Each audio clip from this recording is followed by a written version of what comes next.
Celui-ci est le meilleur mini PC que Geekom fait en ce moment et je suppose que le meilleur nécessite une police d'or. Mais à quoi cela ressemble réellement? Quelles sont les performances? Comment est le refroidissement? Ce qu'il y a à l'intérieur du PC, c'est ce que nous allons découvrir. Et je regarde la liste de ce produit sur Amazon en ce moment. Il coûte un peu moins de 1000 $. Pourquoi est-ce si cher? Découvrons-le. Garantie limitée de 3 ans. C'est 3 fois plus long que les pommes. Oh, cette boîte est différente. Ok, regarde ça. Logo Geekom. Nous avons le mini PC. Oh non, ils ne l'ont pas réparé. Je vais vous montrer ce que je veux dire. Quelques manuels d'instruction. Oh, il y a un tiroir. Maintenant, c'est de l'emballage. Câble HDMI, notre bloc d'alimentation et support VESA. Oh, quelques vis aussi. Ce bloc d'alimentation fait 120 watts et voici le mini PC. Il s'agit donc d'une conception très similaire à celle du XT12 Pro et l'extérieur semble être exactement le même. Mais l'intérieur est-il différent? Oh mon Dieu, ils ont fait la même erreur. Commençons par allumer ce PC. Découvrez les performances de ceci. Donc le PC fonctionne. Nous avons effectué les mises à jour. Tout est opérationnel. Mais avant de vous montrer quelque chose comme ça, je veux vous montrer ceci. Voici donc la liste sur Amazon, le XT13 Pro, qui possède le 3900H, qui est exactement le même modèle que j'ai ici. Un prix assez cher. Mais quand vous regardez les images des produits, il se passe des choses étranges. Ça a l'air bien. Maintenant, c'est là que les choses deviennent un peu drôles. Ce n'est pas un SSD et ce n'est pas de la RAM. C'est le SSD et c'est la RAM. Alors, celui qui a fait ça, Geekom, il faut que ça soit changé. Une autre chose est qu'il montre tous les ports présents sur ce PC. Mais en fait, il y a plus de ports, mais ils sont cachés. Laisse-moi te montrer. Jetons un œil aux spécifications puis à ce que nous avons ici. Il s'agit du 3900H, qui est un processeur à 14 cœurs et 20 threads. Il est intéressant de noter que nous utilisons de la DDR4 et non de la DDR5. Ce type pourrait exécuter DDR5, mais pour une raison quelconque, il opte pour une DDR4 un peu plus basse. Nous avons un NVMe rapide. Nous allons commencer le test de vitesse sur le côté ici. Nous avons le Wi-Fi 6e et le Bluetooth 5.2. Pas mal. Et la carte graphique Intel 10e intégrée au processeur. Comme vous pouvez le voir, notre SSD est plutôt rapide.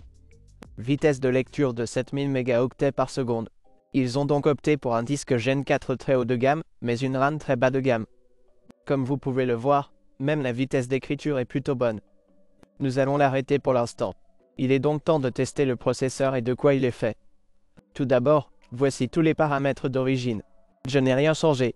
Nous allons simplement appuyer sur Go, sur ce Cinebench. Voyons combien de watts nous consommons. Ouah, ça saute assez haut, assez vite.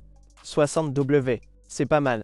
Ouah, 96 degrés. Il s'agit d'un tout petit PC qui contient beaucoup de puissance et nous le limitons thermiquement. Il ne peut pas faire grand chose et cela le pousse un peu vers le bas. Notre PL2 est de 64 watts et ensuite PL1 est de 35 W. Je veux dire, les 35 W, nous pourrions probablement les porter jusqu'à environ 50 W, car pour le moment, nous ne sommes pas en limitation thermique, mais il fait 27,8 degrés dans cette pièce, ce qui est un environnement assez chaud pour cela. Mais en termes de refroidissement, je ne suis pas forcément impressionné par cela. C'est très petit. Donc mettre quelque chose d'aussi puissant ici n'a pas vraiment de sens.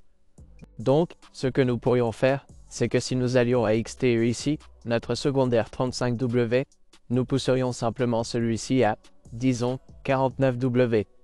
Et puis, poussons-le encore un peu plus loin. La fenêtre temporelle. Alors maintenant, vous avez obtenu les 13 000 points la dernière fois. Jetons un œil à cette course. Ouais, la température atteint instantanément 100 degrés. Les fans arrivent un peu plus tard. Et lorsque les ventilateurs se mettent en marche, les températures commencent à baisser. 4 des 6 cœurs P sont soumis à une limitation thermique. Nous essayons de pousser le 62W.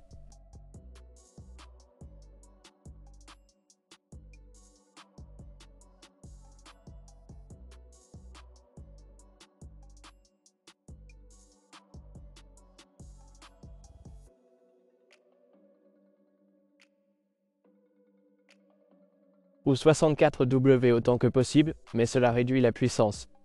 Jetons un œil au noyau unique. Ce que nous allons amplifier devrait être de 5 GHz environ. Non, le maximum est de 4,5. Quelque chose ne va pas. Il devrait aller à 5,4.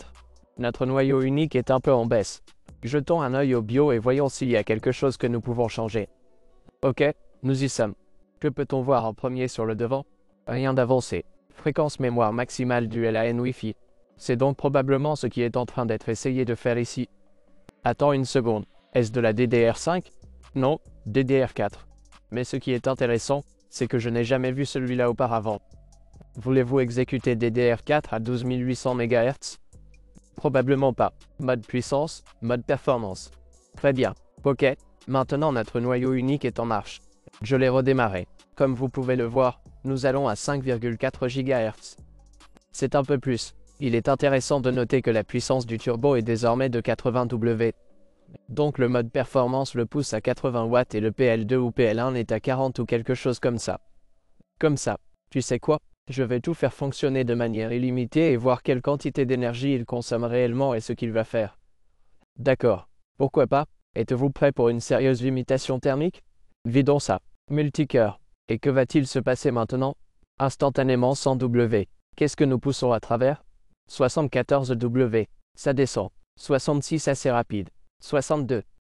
J'essaie de bien pousser. Seulement 3,3 GHz sur le P-Core. Les fans ont maintenant commencé à jouer assez fort. J'essaie de refroidir cela pour maintenir la consommation d'énergie élevée et augmenter les horloges. Ok, on a cuit le CPU. 74 W, 101 degrés. Tout est une question de limitation thermique dans les noyaux P. Et nous avons obtenu 15 283. À peu près la même chose.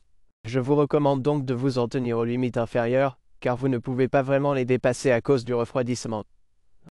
En parlant de refroidissement, ouvrons-le et voyons ce qu'il y a à l'intérieur.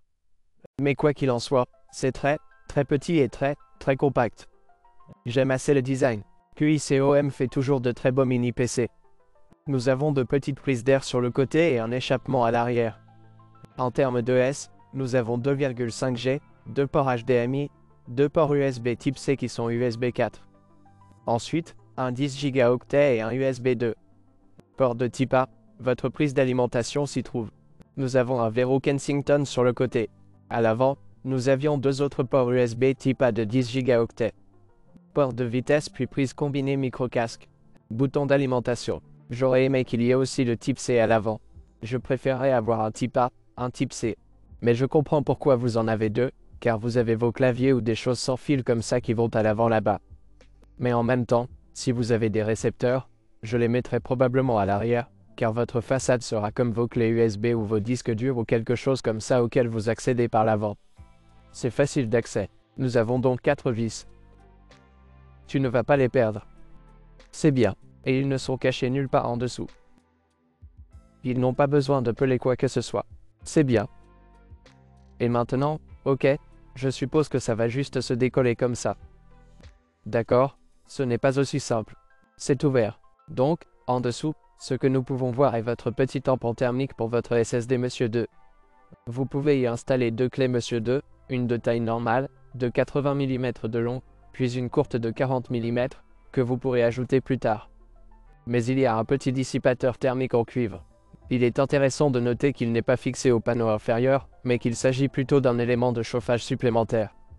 Voici ce qui me fait me demander ce qui se passe. Ils ont un emplacement pour carte SD sur le côté ici.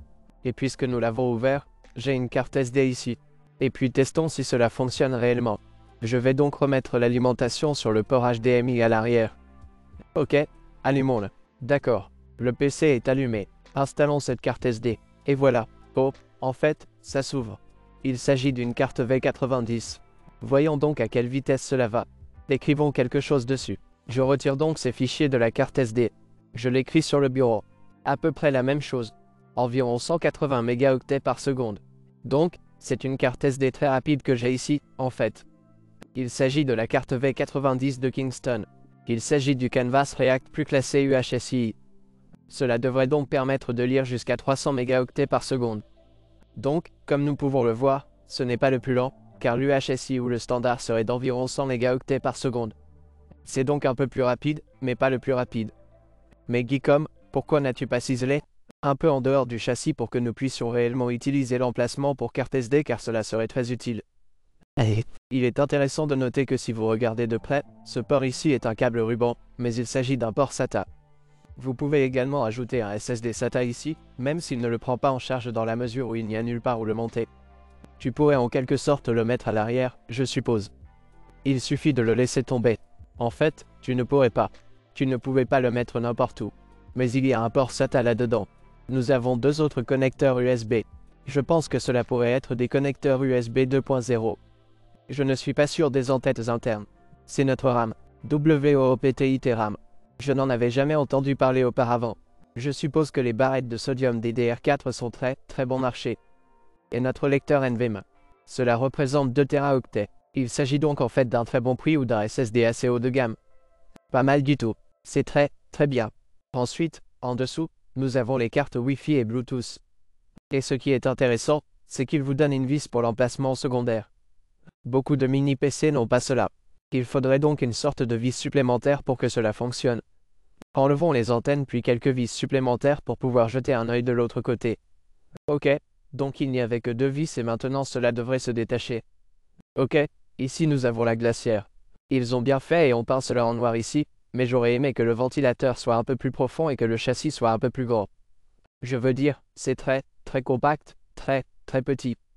Mais comme vous pouvez le voir pour ce type de CPU, il nécessite probablement un peu plus de refroidissement que ce qui nous est donné ici. Ok, donc le ventilateur se détache. C'est un ventilateur overclock DC brushless. Ok, et en dessous, nous avons le dissipateur thermique. Le dissipateur thermique passe également par-dessus les MOSFET. Vous pouvez voir un coussin thermique en dessous, puis un petit peu là, et il est connecté au caloduc qui passe par-dessus. Mais ce n'est pas très bon. Et comme vous pouvez le voir, notre puce n'est recouverte que d'un caloduc au milieu. Si vous ouvrez cela, le caloduc sera en fait un peu plus que juste sur les côtés. Alors laissez-moi ouvrir ça. Ouais. Comme vous pouvez le voir, nous n'avons que des caloducs qui se touchent de ce côté, au milieu, plutôt que sur le côté. Je suppose qu'ils savent où se trouvent les véritables cœurs P et les cœurs du processeur, car comme vous pouvez le voir, il s'agit d'une conception de chiplet. Nous avons 2 chiplets ici. Il n'y avait pas beaucoup de refroidissement sur le côté. Comme vous pouvez le voir, il y a effectivement un contact latéral à la fin. Mais les cœurs de performance seront sur cette partie-là. Pouvons-nous obtenir une meilleure application de la pâte thermique? Bon, voyons voir. Je le recouvre de pâte thermique. Ok, c'est beaucoup trop. Mais parfois, plus il y en a, mieux c'est. Mais il est agréable de savoir qu'il existe de gros coussinets thermiques pour toute cette distribution d'énergie. Donc c'est très bien. Ok, j'ai réussi. Je pense que je vais obtenir de meilleures performances maintenant. On va le rallumer et on verra. Maintenant, ce serait un cas différent si nous avions une chambre à vapeur pour cela. À ce prix-là, je pense que nous avons probablement raison. Ce serait bien d'avoir une chambre à vapeur ici, comme nous l'avions sur le PC Beelink et le PC Orion. Ils avaient des puces AMD à l'intérieur, mais le refroidissement était absolument incroyable, même s'il consommait un peu moins d'énergie que ce type-là. En termes de facilité d'entretien, l'ajout de stockage supplémentaire est très facile à faire.